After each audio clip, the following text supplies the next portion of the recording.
got so.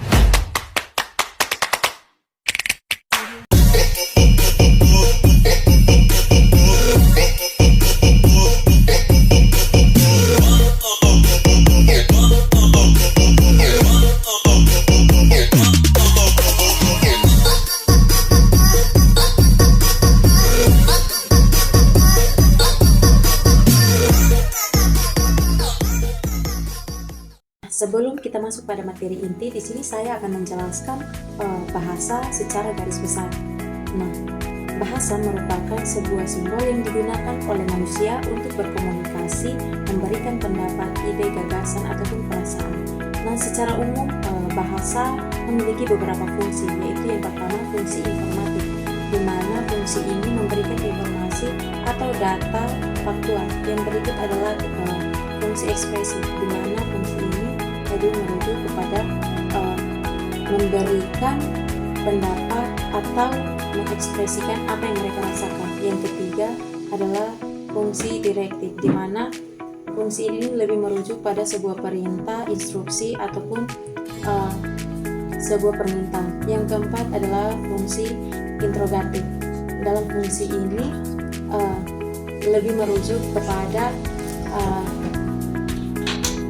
memberikan pertanyaan untuk mendapatkan sebuah informasi.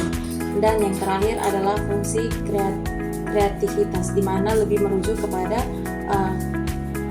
untuk mendapatkan hiburan dan kesenangan tertentu. Baik, pada materi yang kedua membahas tentang peran bahasa dalam membangun diskusi matematika di kelas sangatlah penting dan multifaset.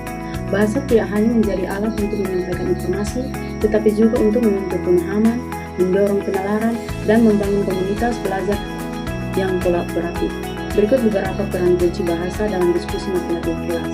Yang pertama, penyampaian konsep matematika, kejelasan definisi dan teorem. Guru harus menggunakan bahasa yang jelas dan tepat untuk mendefinisikan konsep matematika dan menyatakan teorem. Istilah-istilah harus dijelaskan dengan sederhana dan menghindari ambiguitas. Penjelasan prosedur dan algoritma, penjelasan langkah-langkah dalam menyelesaikan soal atau membuktikan teorema harus sistematis dan mudah diikuti. Bahasa yang digunakan harus membantu siswa memahami mengapa suatu langkah dilakukan, bukan hanya bagaimana. Pengguna analogi dan metafora. Analogi dan metafora membantu siswa memahami konsep abstrak dengan menghubungkan pengalaman mereka sehari-hari. Namun, penting untuk memastikan bahwa analogi tersebut tidak menyesatkan atau menyederhanakan konsep secara berlebihan. Yang kedua, memfasilitasi penalaran dan pemecahan masalah. Pertanyaan pemandu. Guru menggunakan pertanyaan untuk mengarahkan diskusi, mendorong siswa untuk berpikir kritis, dan menjelaskan penalaran mereka. Pertanyaan ini harus dirancang untuk menguji pemahaman, mendorong eksplorasi, dan menantang asumsi. Menjelaskan penalaran. Siswa harus mampu menjelaskan proses-proses berpikir mereka dengan menggunakan bahasa yang tepat dan terstruktur. Ini membantu mereka untuk mengartikulasikan pemahaman mereka dan mengidentifikasi celah dalam penalaran mereka. Menangani kesalahan. Diskusi matematika menyediakan ruang aman untuk membantu kesalahan. Guru harus menggunakan bahasa yang sportif untuk membantu siswa memahami kesalahan mereka dan belajar dari pengalaman tersebut. Dan yang ketiga, membangun komunitas belajar. Bahasa yang digunakan harus inklusif dan menghormati semua siswa, terlepas dari latar belakang mereka. Guru harus menghindari bahasa yang dapat menyebabkan siswa merasa dikucilkan atau tidak nyaman. Mendukung partisipasi. Guru harus menciptakan lingkungan kelas yang aman dan suportif di mana semua siswa merasa nyaman untuk berpartisipasi dalam diskusi.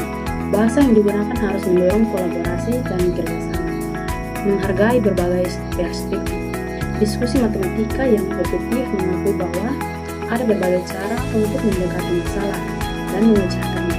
Guru harus mendorong siswa untuk berbagi perspektif mereka dan menghargai kontribusi satu sama lain. Yang keempat, membangun keterampilan komunikasi matematika. Penulis matematika dapat membantu siswa mengembangkan keterampilan menulis, termasuk kemampuan untuk menjelaskan solusi, membuktikan teorema, dan menulis laporan matematika. Berbicara matematika, siswa belajar untuk mengartikulasikan ide-ide matematika mereka dengan jelas dan betul, baik secara lisan maupun interpretasi.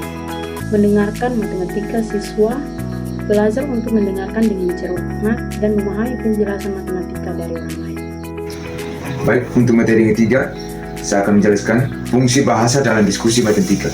Yang pertama, bahasa sebagai alat pemikiran. Bahasa berfungsi sebagai alat kognitif yang memungkinkan siswa untuk mengorganisasi dan mengembangkan pemikiran matematis mereka. Ketika siswa mengartikulasikan pemikiran mereka secara verbal, mereka tidak hanya mengomunikasikan ide kepada orang lain, tetapi juga memperjelas pemikiran mereka sendiri. Proses ini membantu siswa untuk mengidentifikasi pemahaman dalam pemahaman mereka, mengklarifikasi konsep yang membingungkan, menjelaskan konsep antara konsep matematika, membangun strategi pemecahkan masalah yang koheren. Yang kedua, bahasa sebagai alat komunikasi. Dalam diskusi matematika, bahasa memungkinkan siswa untuk berbagai ide, strategi, dan penalaran mereka dengan guru dan teman sekelas.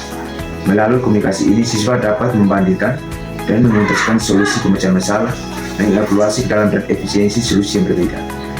Berkolaborasi dalam menyelesaikan masalah kompleks, membangun pemahaman bersama tentang konsep-konsep matematika. Yang ketiga, bahasa sebagai alat representasi. Bahasa memungkinkan siswa untuk mempresentasikan konsep matematika dengan berbagai cara, baik melalui simbol, forma, diagram grafik, maupun penjelasan verbal. Kemampuan untuk bergerak lancar antara representasi yang berbeda sangat penting untuk pemahaman matematika yang mendalam. Siswa yang dapat penjelasan konsep matematika dengan kata-kata mereka sendiri sering menunjukkan pemahaman yang lebih baik daripada mereka yang dapat menyelesaikan perhitungan secara mekanis.